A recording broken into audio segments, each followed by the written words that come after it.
Welcome to our media evaluation page. We will be evaluating target audience, social groups, distribution, technology, progression from our prelim, and forms and conventions. As a group, we wanted each of our characters to represent a particular social demographic. Our main focus was gender. In many films, whether it is horror, thriller, or even action films, the majority of the time women are represented as weaker. We decided to use this cliche as it has a strong message, which we also showed through our media product. It is clear to our audience that our protagonist is weak and inferior. She is past the point of being vulnerable because she is dead.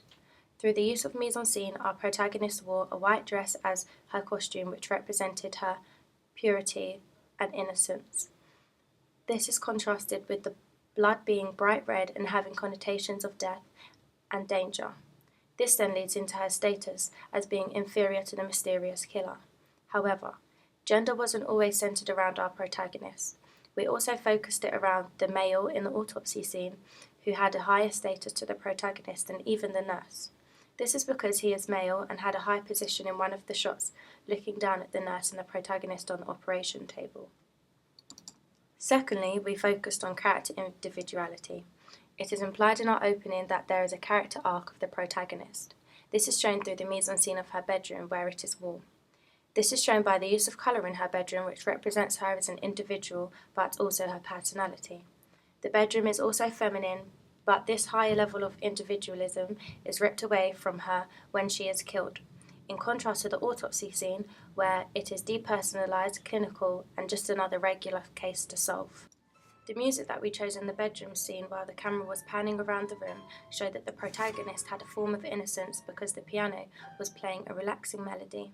But the darkness came from the loud crashes and then took over her and led to her death. When creating a film opening, it is important to research into target audience so we have some idea of who we are creating our film for. There is a big range of people, both genders, that like crime thriller opening sequence. We took into consideration the target audience to who watch thriller films, not only crime films. We then combined the two together to create a target audience of our own. Crime thrillers are usually targeted to a mature audience due to the strong language and scenarios. For example, our opening sequence did not consist of strong language, but it had imagery of our protagonist who is terribly bleeding and is full of bruises on her body. When planning, we carried out a questionnaire which represented the fact that 90% of people agreed with the most solely adults aged 20 to 30 are more likely to watch thriller films than youngsters or the elderly. Therefore, our thriller will appeal to a large audience, but in particular solely adults aged 20 to 30.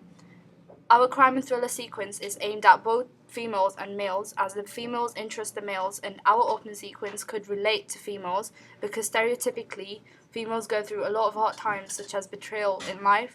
Also, females are usually attracted to thriller because they like to watch something that plays questions in their heads, wondering what will happen next.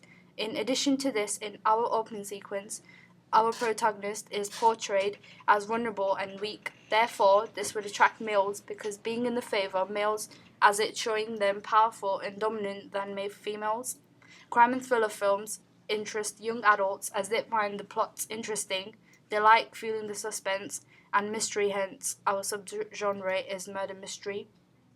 To conclude, as a group, we decided that our target audience has to be both female and male, aged 20 to 30 or over, as this age range is quite wide. However, we took into consideration the target audience for thriller and crime films and combined the two together.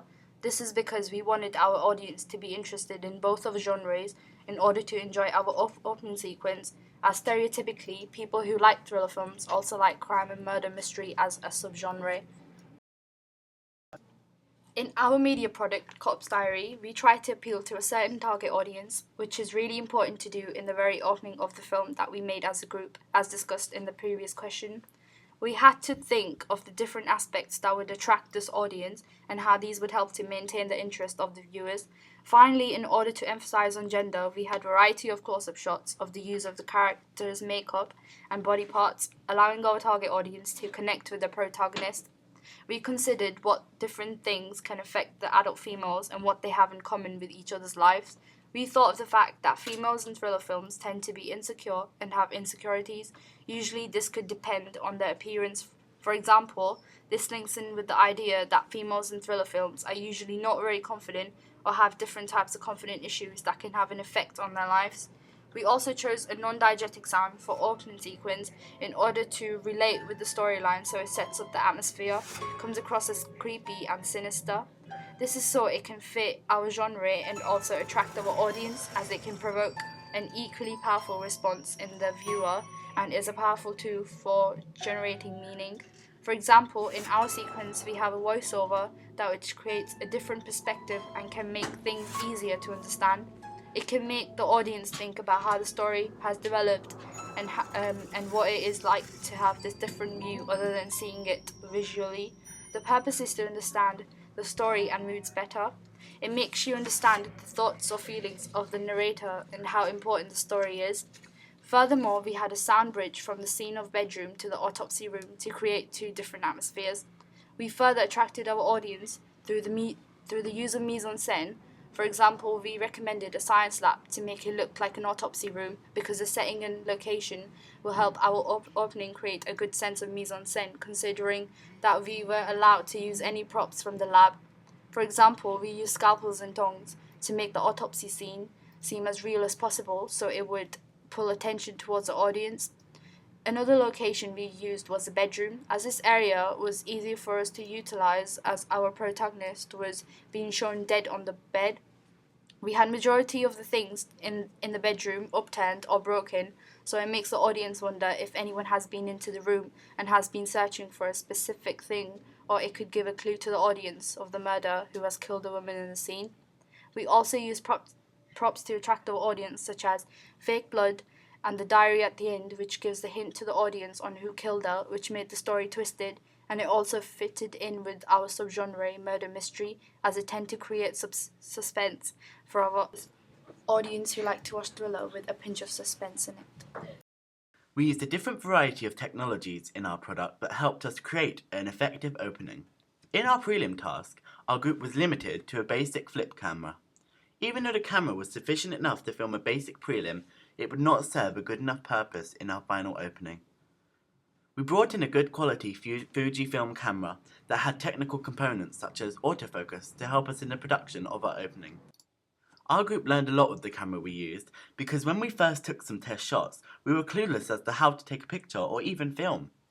Our group took the camera to the media suite and filmed some sample footage. We learned that the camera was able to autofocus as it jolts or even moves slightly, which was a useful feature. Our group also learned that the camera needed to have an intense light source in some places, so the picture quality was refined and clear. Otherwise, we would be left with a static effect on the screen. In conclusion, I would say that our group learned a lot from just the camera alone, because we were new to how the camera worked and what would be the most effective way to use it. I asked Aila, who was our camera person in the group, what she thought of the camera she used.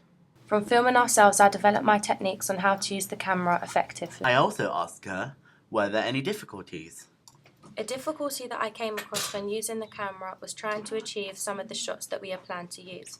For example, the aerial shot.